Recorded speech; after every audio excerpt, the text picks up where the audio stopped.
사랑해 주님, 한 주간의 일정을 마치고 오늘도 우리를 은혜의 자리로 불러주셔서 감사합니다. 이 시간 우리가 예배드릴 때 신령과 진정으로 주님을 예배할 수 있도록 우리의 마음을 보살펴 주시옵소서. 주님, 이 시간에 선포되어지는 말씀을 통해 우리 가운데 말씀하여 주시고 우리가 다시 한 주 동안 살아갈 수 있는 힘을 주실 것을 믿습니다. 언제나 함께 하시는 주님이신 줄로 믿으며 참 좋으신 우리 주 예수 그리스도의 이름으로 기도드리옵나이다. 아멘.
네, 오늘 방송을 통해 말씀을 들으신 하늘꿈터 학생들 그리고 선생님들을 환영합니다.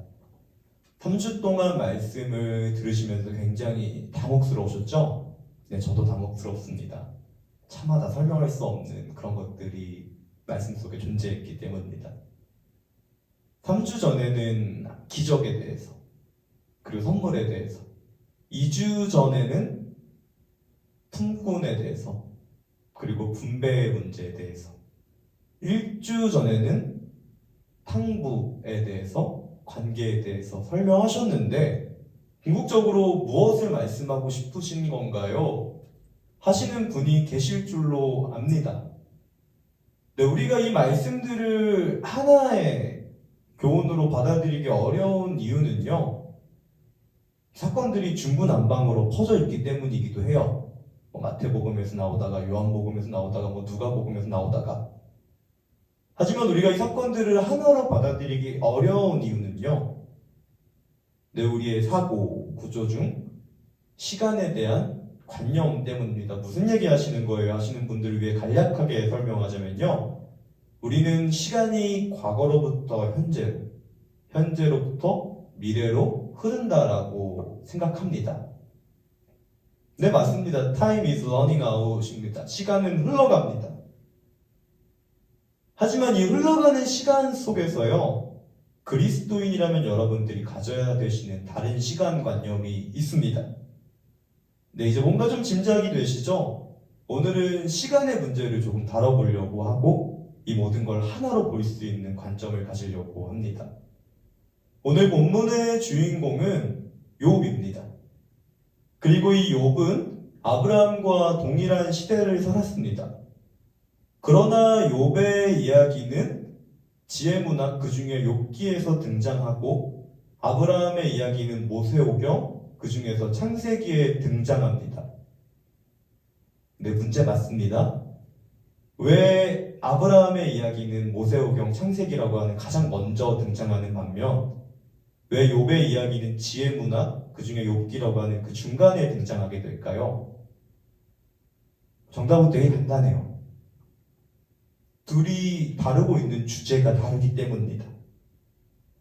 아브라함의 이야기는 창조에 대한 이야기가 가깝다면요, 욥의 이야기는 조금은 특별합니다. 여러분들이 조금 이해하시기 어려운 부분인데요, 의인도 고난을 받을 수 있는가가 욥의 이야기 주제입니다. 네, 여러분들이 이스라엘 사람이 되어보세요. 이스라엘 사람이 되라. 딱 이렇게. 여러분들이 이스라엘 사람이시라면요, 아브라함의 이야기는 받아들이기 쉬울 것입니다. 여러분들이 하나님의 말씀에 순종하면 하나님께서는 복을 내려주십니다. 실제로 이스라엘 사람들은 그 받아들이기 쉬운 이야기를 가장 먼저 기록했겠죠? 그리고 이 이야기가 거의 정설로 인정되어 가던 때에 이스라엘이 고난을 받기 시작합니다. 여러분들이 아시는 것처럼 남유다 북이스라엘이 갈라지고 그리고 마침내는 포로기가 시작되죠. 이때 이스라엘 사람들은 받아들이기 쉬웠던 이야기 말고 다른 이야기를 받아들여야만 합니다. 우리가 하나님의 백성이면 왜 고난을 받아야 되지? 바꿔 말하면 왜 의인이 고난을 받아야 되지? 이렇게 막 물음이 나오기 시작하겠죠? 이때 이 사람들이 생각한 것이 누굴까요? 누구의 이야기일까요? 아브라함? 네, 땡. 욥입니다. 네, 그래서 아브라함의 이야기는 초창기에 그려지고 다려지고 있는 반면 욥의 이야기는 중반부 거의 말미에 다루어지고 이야기되어지고 있는 것이겠죠. 이스라엘 사람들은 욥의 이야기를 통해서요, 현재 있는 그 사건을 올바로 해석하기 시작한 것입니다. 의인도 고난을 받을 수 있구나. 네, 그래서 여러분들 욥기 서두는 굉장히 독특하게 시작돼요. 한없이 삐딱하게 생각할 수 있지만 가장 이해가 안 되는 부분은 하나님과 천사들이 회의를 하는 중간에 갑자기 사탄이 들어온다라는 것입니다. 그리고 그 사탄이 하나님께 이렇게 물어본다는 것입니다. 하나님께서 사람들을 축복하시기 때문에 사람들이 하나님을 예배하는 것이 아닐까요? 그러면서 이렇게 반문하죠. 하나님, 저에게 그 사람들을 맡겨보시는 게 어떨까요? 그리고 그 중에 욥을 맡겨보시는 게 어떻습니까? 내가 쭉 지켜보니까 욥이라는 사람은 하나님께서 축복해 주시기 때문에 하나님을 예배한 것 같은데, 하나님께서 그에게 손을 떼신다면, 그래서 그 재산에 복을 더하시지 않고 그리고 그 재산을 보호하시지 않는다면 그때도 과연 욥이 하나님을 찬양할지 한번 지켜보는 게 옳지 않을까요? 네, 이렇게 제안하게 되는 겁니다. 네, 정리하자면 사탄이 하고자 하는 일은 무엇이었을까요? 네, 이 세상에서 하나님을 예배하는 사람이, 정확히는 이 세상에서 진정으로 하나님을 예배하는 사람이 없다는 걸 증명해 보겠다라는 겁니다. 네, 이 의도를 아시는 하나님께서 어떻게 행동하실까요? 안 돼일까요? 네, 허락하신다라는 겁니다. 그래, 그렇게 해라. 단 욥의 생명만은 건드리지 말고 그 모든 건 건드려도 된다. 그리고 여러분들이 아시는 것처럼 욥은 고난을 받고 모든 걸 잃어버리게 됩니다. 네, 실제로 본문을 쭉 읽어 내려가시면 사탄은 그 즉시 땅으로 내려가 욥을 괴롭히고 욥은 재산으로부터 시작해서 가족과 그의 건강을 잃어버리게 됩니다. 그리고 사탄이 예상했던 대로 욥의 주변 사람들은 아내로부터 3명의 친구와 1명의 젊은 청년은 욥을 질타합니다. 네, 그리고 사탄의 계략대로 욥은 처음에 원망하고 이해하지 못하는 걸로 고민하다가 마침내 하나님을 만나면서 이야기는 끝나게 됩니다. 네, 결론이 그래 하실 줄로 압니다. 3주간 그런 말씀을 하신 거야. 아니, 왜 결론이 그래 하실 줄 압니다. 네, 이스라엘의 이 지혜는 굉장히 이해하기 어려운 거기 때문에요. 하지만 하나하나 차근히 생각해 보시면요, 네, 제가 서두에 말씀드렸던 모든 것의 정답을 얻을 수 있으십니다. 네, 본문의 사건을 이해하기 어려운 건 딱 2가지 포인트 때문입니다. 첫 번째 포인트는요, 결론이 그래요. 아니, 결국 회복시킬 거면 왜 고난을 주신 걸까? 궁금하시죠? 네, 그 대답을 드리도록 하겠습니다. 우리는 욥만 회복됐을 것이라고 생각합니다. 그리고 욥은 옳고 친구들은 틀렸을 거라고 생각을 해요. 네, 맞습니다. 하나님께서는 그렇게 말씀하십니다. 욥은 옳고 너희들은 틀렸다. 그런데 여러분, 이걸 보셔야 됩니다. 고난은 욥이 받았습니다. 그러나 하나님은 모두가 만났습니다. 자, 다시 한번 생각시켜 드릴게요. 고난은 욥만 받았습니다. 그러나 모두가 다 하나님을 만났습니다. 무슨 이야기일까요? 이 고난은 욥을 포함한 욥의 모든 주변 사람들에게 하나님을 알리기 위한 고난이었다라는 거죠. 네, 실제로 하나님께서는 친구들에게 나타나 주셔서 이 친구들은 고난받지 않았어요. 친구들에게 나타나 주셔서 욥은 맞고 너희들은 틀렸어. 그러니 예배하라고 이야기합니다. 그리고 욥의 친구들은 하나님을 만나고 한 가지 사실을 깨닫게 됩니다. 의인도 고난을 받을 수 있구나. 네, 여러분 아셔야 될 게 있습니다. 욥의 친구들은 고난을 받지 않고도 하나님을 만나고 이 사실을 깨달았다는 겁니다. 누구 때문일까요? 욥 때문입니다. 이제 한 가지 문제는 해결됐죠. 결국 이야기가 뭘 얘기하고 싶은 거야? 이겁니다. 오늘 욥이 받은 고난으로 말미암아 욥의 주변 사람들은 하나님을 만나고 하나님이 어떤 분이신지 알게 되었다라는 것.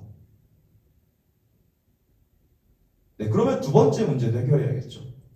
그런 하나님은 정당한 일을 하시는 걸 거야? 정당한 일을 하신 거야? 아니 정말 그러셔야만 했어? 정말로 그게 정당한 거야? 네, 이런 질문들이 생기시죠. 근데 욥은 다 이해할 수 없었을 겁니다. 그 욥의 흐르는 시간관념을 가지고는 이해할 수 없습니다. 내가 왜 이 고난을 받아서 친구들조차고 이런 고난을 받아야 됐을까라고 생각했을지도 모르겠습니다. 하지만 여러분들 제가 서두에 말씀드렸던 것처럼요. 욥이 받은 고난은 욥이 알란가 모를란가 1000년 이후에 이스라엘 사람들에게도 위로와 하나님을 만나는 기회가 되어준다는 겁니다. 다시 한번 얘기할게요. 욥이 받은 고난 때문에요. 포로기의 이스라엘은 희망을 얻습니다. 의인도 고난을 받을 수 있구나. 그래서 이스라엘은 나라는 잃어버렸지만 신앙은 잃어버리지 않게 됩니다. 욥이 이 사실을 알 수 있었을까요? 네, 알 수도 있고 모를 수도 있었겠지만요. 명확한 건요. 충분히 그럴 필요가 있었다라는 겁니다. 너무 어려워서 정리하기 힘든데요. 하시는 분들을 위해 오늘 설교 본문을 이렇게 정한 것입니다. 오늘의 내가 내일의 내게 나 말고요. 오늘의 내가 오늘 이 영상을 촬영하는 내가 내일의 이 영상을 보는 내게 어떤 말씀이신 줄 알겠죠? 그리스도인이 가져야 될 시간관념은 바로 이것입니다. 오늘의 내가 내일의 내게.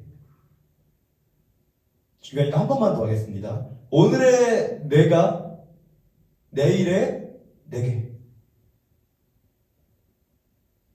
네, 이 말씀은 여러분 먼 미래에 좋은 일이 있을 거야를 의미하는 것만도 아닙니다.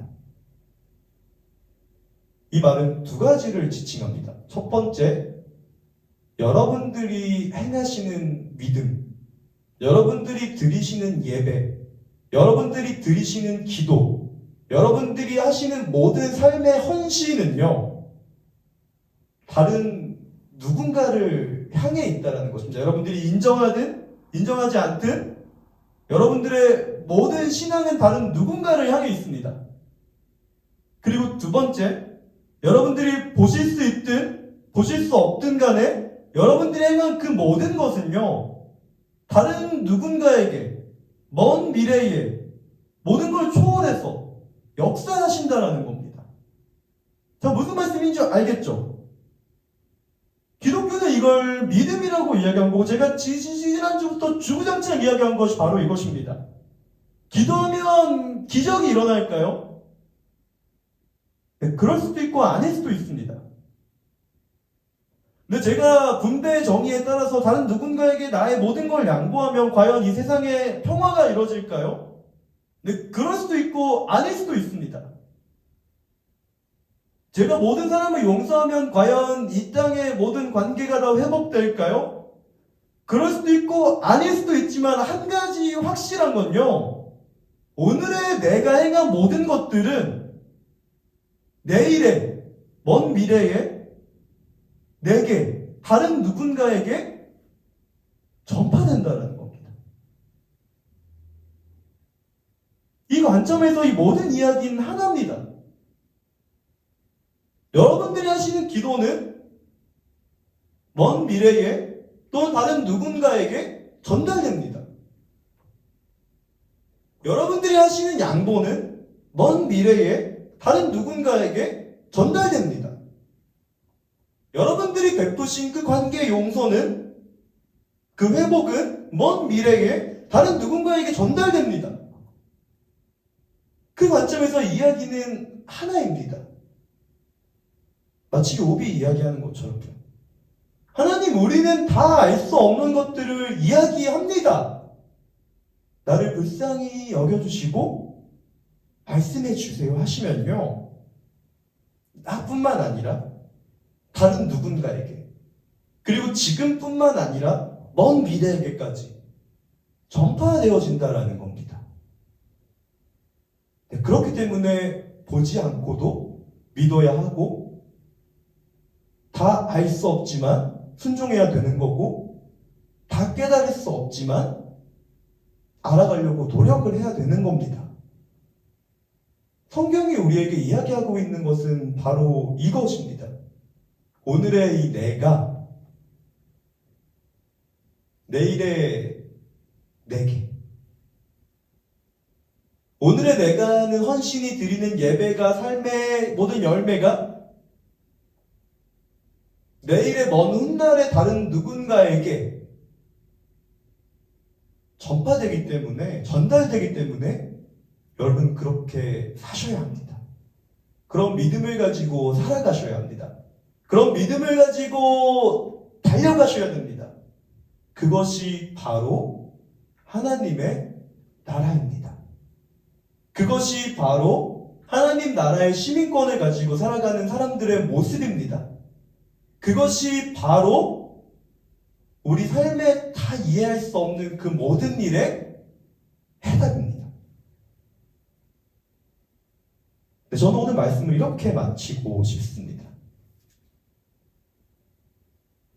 내일의 다른 누군가를 위해 살아가는 우리 하늘꿈터 학생들과 선생님들 될 수 있으면 좋겠습니다.